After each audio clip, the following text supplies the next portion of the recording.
Hello my dear friends, कैसे हैं आप सब लोग। तो आज हम लेकर आए हैं एक नया टॉपिक जिसका नाम है सिटीजनशिप।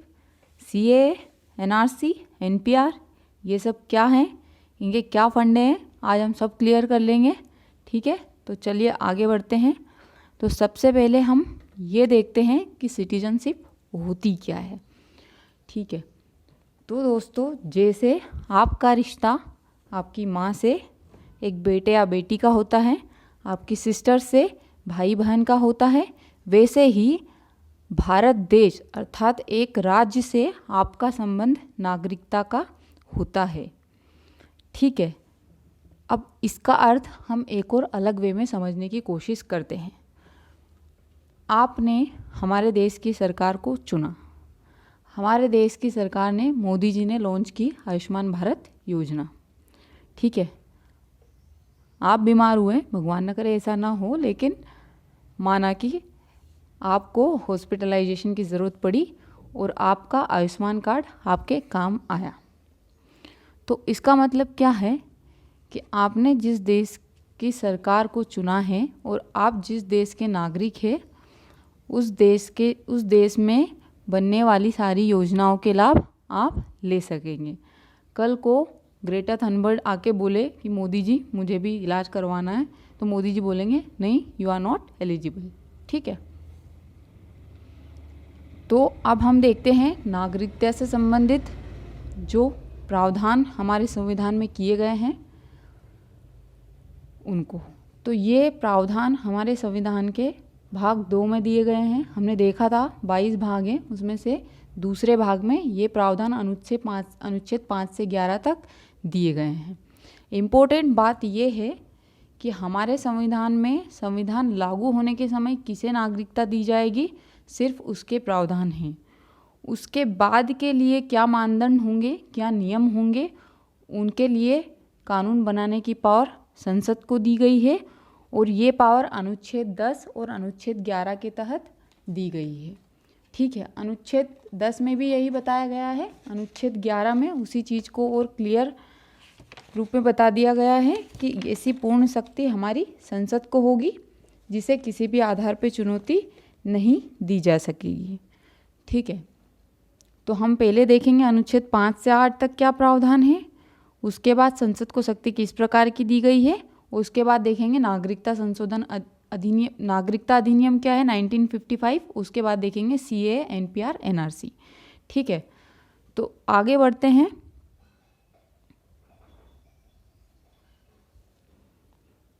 तो नागरिकता से संबंधित कुछ इम्पोर्टेंट फैक्ट आपको पता होना चाहिए। ठीक है, तो ये जो नागरिकता का प्रावधान है, ये एकल नागरिकता हमारे कॉन्स्टिट्यूशन में दी गई है। इसका मतलब क्या है कि जो 28 राज्य हैं, उन राज्यों में अलग से वे अपने राज्य के निवासियों को अलग से नागरिकता नहीं देंगे और हमारे देश का नागरिक होने के साथ साथ कोई व्यक्ति अन्य देश की नागरिकता ग्रहण नहीं कर सकता। यदि वो ऐसा करता है तो उसकी भारतीय नागरिकता जो है वो अपने आप खत्म हो जाएगी। ठीक है, दूसरा फैक्ट, भारत में सिर्फ प्राकृतिक व्यक्ति को ही नागरिकता दी जाती है। ठीक है, मतलब क्या है कि जो कंपनी एक्ट के अंतर्गत जो विधिक व्यक्ति होते हैं, विधिक लीगल एंटिटीज़ होती है, जैसे कंपनी होते हैं, कॉरपोरेशन होते हैं, वो उनको सिटीजनशिप, कुछ देशों में ऐसा प्रावधान है कि उनको सिटीजनशिप मिलती है, लेकिन ये प्रावधान हमारे देश में नहीं है। यानी कि कोई भी कंपनी का डायरेक्टर आके ये नहीं बोल सकता कि देखो मैं ये एक कंपनी चला रहा हूँ और इसके अंतर्गत जो जो लाभ मुझे मिलने चाहिए एज अ सिटीजनशिप के तहत वो मुझे दीजिए, तो ऐसा नहीं होगा। ठीक है, तीसरा फैक्ट है कि भारत में 2004 के बाद सिर्फ वंश के आधार पर ही नागरिकता मिलती है। इसका मतलब क्या है कि जो अनागरिकों के बच्चे हैं, भारत में जन्म लेने के बाद भी भारत के नागरिक नहीं बन सकेंगे। इसका मतलब क्या है, जैसे कि रोहिंग्याज हैं, मान लो कि रोहिंग्याज बांग्लादेश से हमारे देश में माइग्रेट कर गए, हमारे देश में घुस गए वो सीमा से, उसके बाद मान लो उनको बच्चे हो गए, तो ऐसा नहीं है कि उनके बच्चे हमारे देश में जन्म लेने के कारण खुद ब खुद हमारे देश के नागरिक बन जाएंगे। ऐसा अमेरिका में होता है। जो वहाँ से मेक्सिको के लोग जो प्रवास करते हैं, माइग्रेट कर जाते हैं अमेरिका की बॉर्डर में, उन लोगों को सिटीजनशिप मिलती है, वो क्लेम करते हैं। लेकिन ऐसा प्रावधान हमारे देश में नहीं किया गया है। बड़ी समझदारी दिखाई थी, वैसे ही हमारी पॉपुलेशन बहुत ज़्यादा हो गई है ना। तो ये प्रावधान काफ़ी अच्छा है।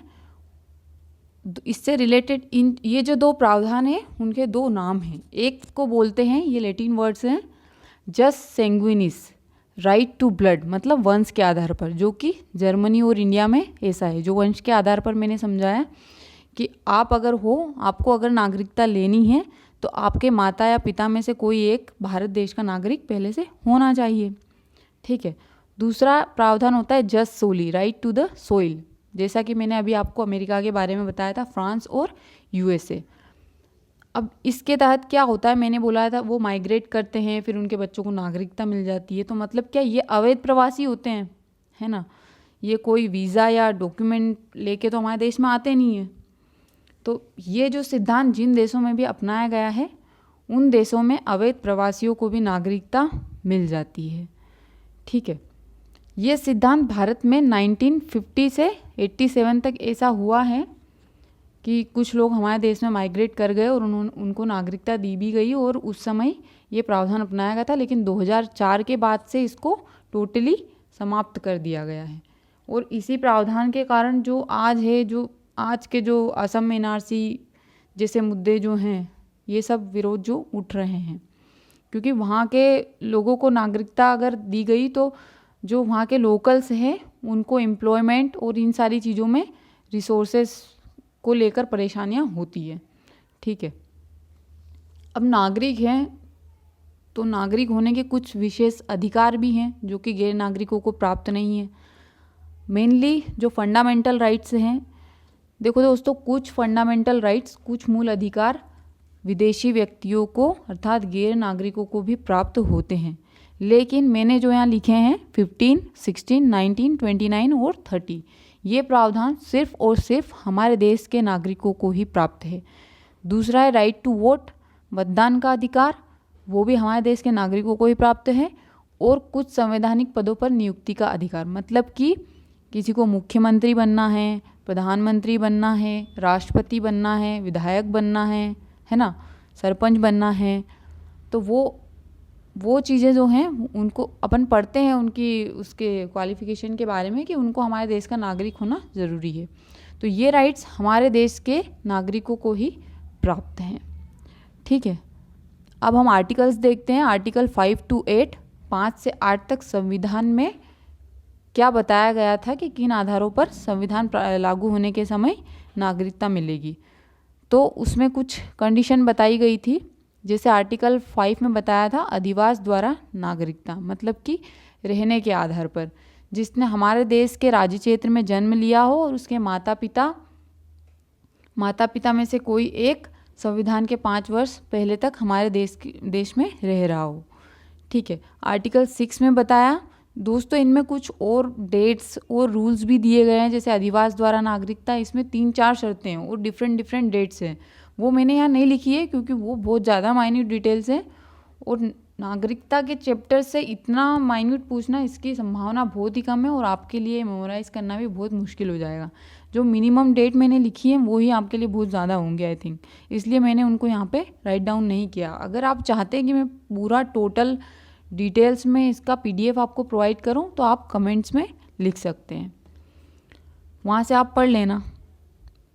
आर्टिकल 6 में देखते हैं पाकिस्तान से प्रव्रजन, मतलब कि जो पाकिस्तान से भारत आए हैं वो कौन होंगे। 1948 से जो पहले आए हैं उन लोगों को नागरिकता दी गई, साथ में दी गई पाकिस्तान को प्रव्रजन। तो दोस्तों इसमें सीधा सीधा बोल दिया है कि 1947 के बाद, 1 मार्च 1947 के बाद जो भी पाकिस्तान गए हैं उनको हम नागरिक नहीं मानेंगे। अब वो पाकिस्तान के ही नागरिक बनेंगे, हमारे देश में उनको नागरिकता नहीं मिलेगी। 8 में बोला है कि जो PIO होते हैं, PIO कौन होते हैं, भारतीय मूल के व्यक्ति, जो जिनको हम बोलते हैं, कई बार न्यूज़ आती है ना कि अमेरिका में ये इस पोस्ट पे इनकी नियुक्ति हो गई, जो कि PIO हैं, पर्सन ऑफ इंडियन ओरिजिन हैं। तो वो चीज़ क्या होती है वो देखते हैं हम। तो उसमें ये है कि जो लोग 1935 एक्ट के द्वारा जो परिभाषित क्षेत्र हुआ था, आप देखो उस टाइम तो पाकिस्तान इंडिया का डिवीज़न नहीं हुआ था, तो वो क्षेत्र भी पूरा भारत में ही आता था। तो उस क्षेत्र में रहने वाले जो लोग थे उनको PIO माना गया है, ठीक है। लेकिन इसमें फिर एक अलग से रूल दे दिया गया बाद में कि एक निषेधात्मक सूची दे गई, मतलब पड़ोसी जो 7 देश हैं हमारे, पाकिस्तान, बांग्लादेश, नेपाल, भूटान, श्रीलंका, चाइना, ये सब, इन देशों के लोग PIO का दर्जा प्राप्त नहीं कर सकते, ठीक है। तो उनको एक तरह से नागरिकता देने की बात नहीं की गई इस प्रावधान के द्वारा, ठीक है। तो अनुच्छेद 10 और 11 के तहत जो संसद को शक्ति मिली है कि संविधान के लागू होने के बाद, मतलब 1926 जो नवंबर है उसके 1950 के बाद जो है किसको नागरिकता मिलेगी, उससे संबंधित प्रावधान संसद बनाएगी। और संसद ने ये काम 1955 में किया। 1955 में नागरिकता अधिनियम संसद ने बनाया, जिसको आज तक 9 से 10 बार संशोधित किया जा चुका है। इसके नियम 9 से 10 बार बदले जा चुके हैं, ठीक है। तो इसमें दोस्तों 5 तरीकों से इसमें नागरिकता देने की और नागरिकता लेने की दोनों तरह की बात की गई है। इसमें देखिए आप,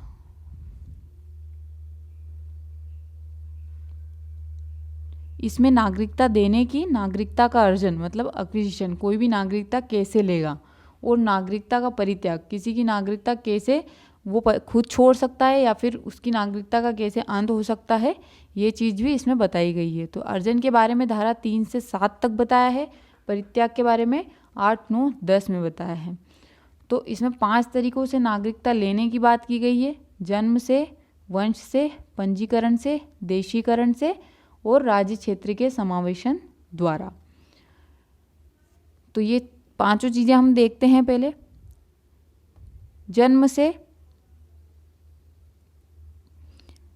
जन्म से जो भारत में जन्म लेने वाले लोग हैं उनको कैसे नागरिकता मिलेगी, उनके लिए कुछ शर्तें बताई गई है।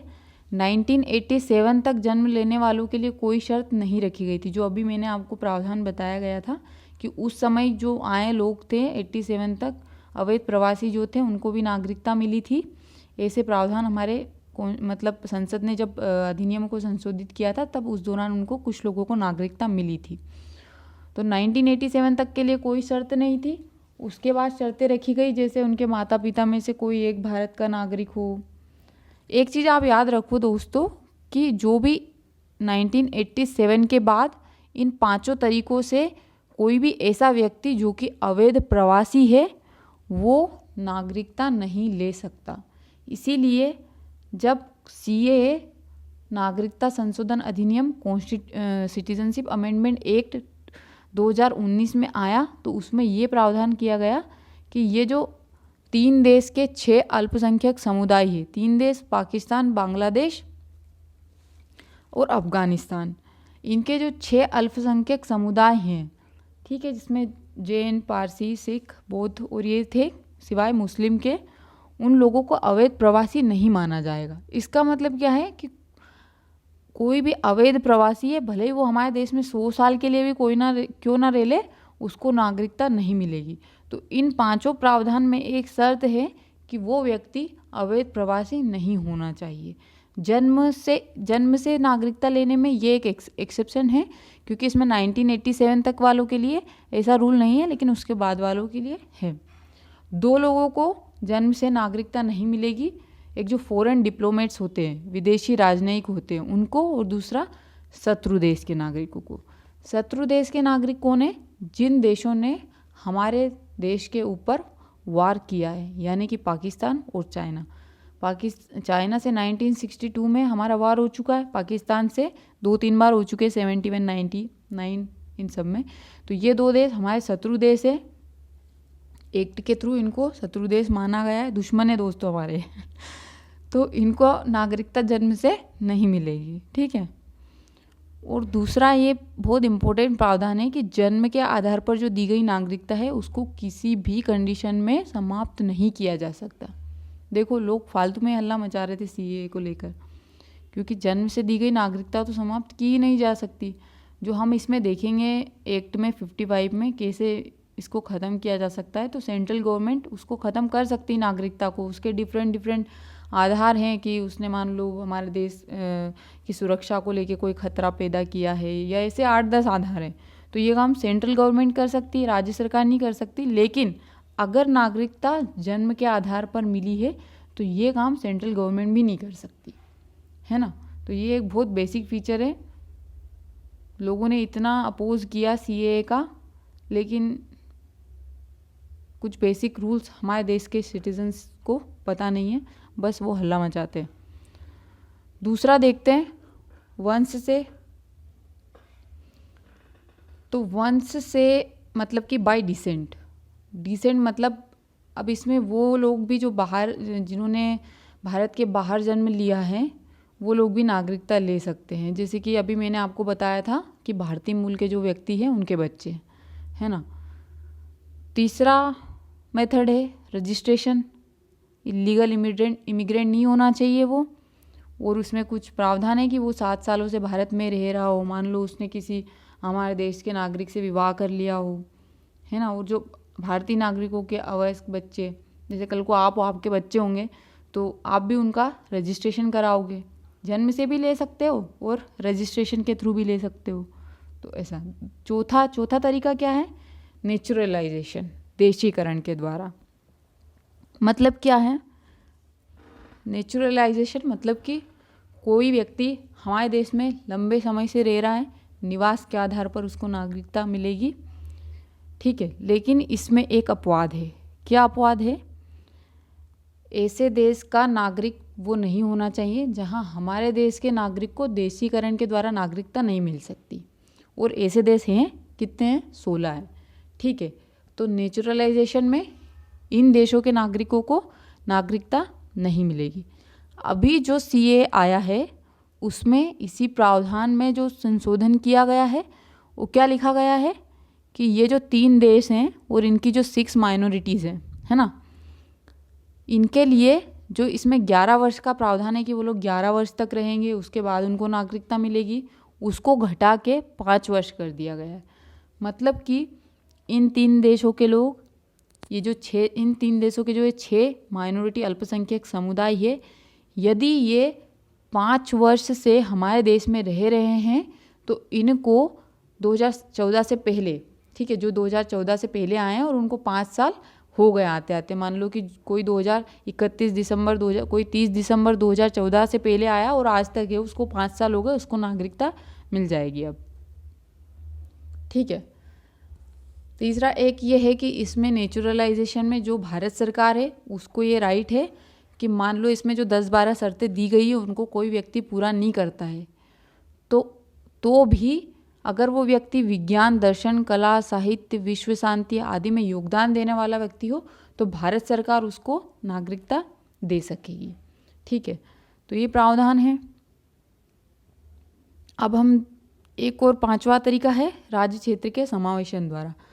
मान लो कि हमारा किसी देश से कोई समझौता हुआ और उस देश का कोई भाग हमारे देश में मिला लिया, तो उस पर कुछ लोग रह रहे होंगे, उनका क्या होगा? तो ये उनके लिए रूल है कि भाई आप भी हमारे देश के नागरिक बन पाओगे, आपको भी सारी सुविधाएं मिलेंगी। ऐसा कब हुआ था? जब पांडिचेरी को हमारे फ्रांस का शासन था वहाँ पे, तो फ्रांस ने जब पांडिचेरी को हमारे देश को हैंड ओवर कर दिया था तो वहाँ के उस क्षेत्र में रहने वाले लोगों को हमारे देश की नागरिकता दी गई है। ठीक है। अब देखते हैं नागरिकता का परित्याग कैसे होगा। तो एक चीज़ तो हमारे आर्टिकल 9 में बताई है ना, कि कोई भी व्यक्ति जो अगर खुद हमारे देश की नागरिकता को छोड़ दे, है ना, अन्य देश की नागरिकता ग्रहण कर ले तो वो उसकी भारतीय नागरिकता स्वतः ही समाप्त हो जाएगी। ये प्रावधान तो हमारे संविधान में आर्टिकल 9 में दिया गया था। दूसरे और क्या आधार हो सकते हैं, वो बताए गए नागरिकता अधिनियम 1955 में, कि धारा 8, 9, 10 बताती है कि 8 में यदि खुद वो व्यक्ति छोड़ दे नागरिकता तो उसकी नागरिकता समाप्त हो जाएगी। बाकायदा उसको सेंट्रल गवर्नमेंट को उसको मतलब मान्यता देनी पड़ती है, एक्सेप्ट करना पड़ता है, उसके बाद ये चीज़ होती है ना। अब ऐसा व्यक्ति अगर नागरिकता छोड़ता है तो जो उसके अवयस्क बच्चे हैं उनकी नागरिकता भी स्वतः समाप्त हो जाती है। लेकिन वो जब 18 वर्ष के हो जाएं, एडल्ट हो जाएं, उसके बाद वो 1 वर्ष के अंतर्गत अगर अप्लाई करते हैं बाय रजिस्ट्रेशन, या जो हमने एक और प्रावधान पढ़ा था देशीकरण, उसके अंतर्गत, तो उनको नागरिकता मिल सकती है ना। पहले समाप्त हो जाएगी लेकिन बाद में मिल सकती है यदि वो अप्लाई करे तो। दूसरा क्या है, टर्मिनेशन।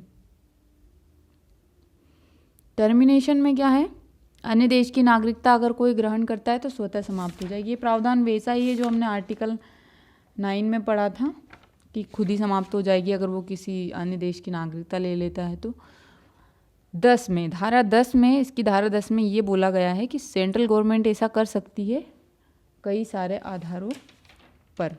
बहुत सारे आधार हैं इसके, जैसे कि वो व्यक्ति अगर रह रहा है तो ये पब्लिक इंटरेस्ट में नहीं है, सार्वजनिक हित में नहीं है, खतरा है वो लोगों के लिए, उसने गलत तरीके से नागरिकता प्राप्त की हो, हमारे संविधान का अनादर किया हो, युद्ध के दौरान हमारे शत्रु देश की मदद की हो। ठीक है, अगर नागरिकता प्राप्त होने के 5 वर्षों के अंतर्गत उसे 2 वर्ष से अधिक का कारावास हुआ हो, ऐसा कोई क्राइम कर दिया गया हो उसने, या 7 वर्षों से वो भारत के बाहर रह रहा हो, तो ये इतने आधार हैं कि सेंट्रल गवर्नमेंट उससे छीन भी सकती है नागरिकता। ठीक है, तो देने का और छीनने का दोनों तरह के प्रावधान अब हमारे देश में हैं। ठीक है, अगला देखते हैं। ये 3 चीज़ें जो कि न्यूज़ में रही हैं, NPR, NRC, CA, ये सब क्या हैं, क्यों आए ये सब चीज़ें। देखो दोस्तों, सेंसस तो हमारे देश में होता ही था, है ना। कितने नागरिक हैं, क्या हैं, कहाँ रह रहे हैं, कैसा कौन सा ऑक्यूपेशन है, क्या नाम पता है उनका, वो सब चीज़ें तो रजिस्टर होती है।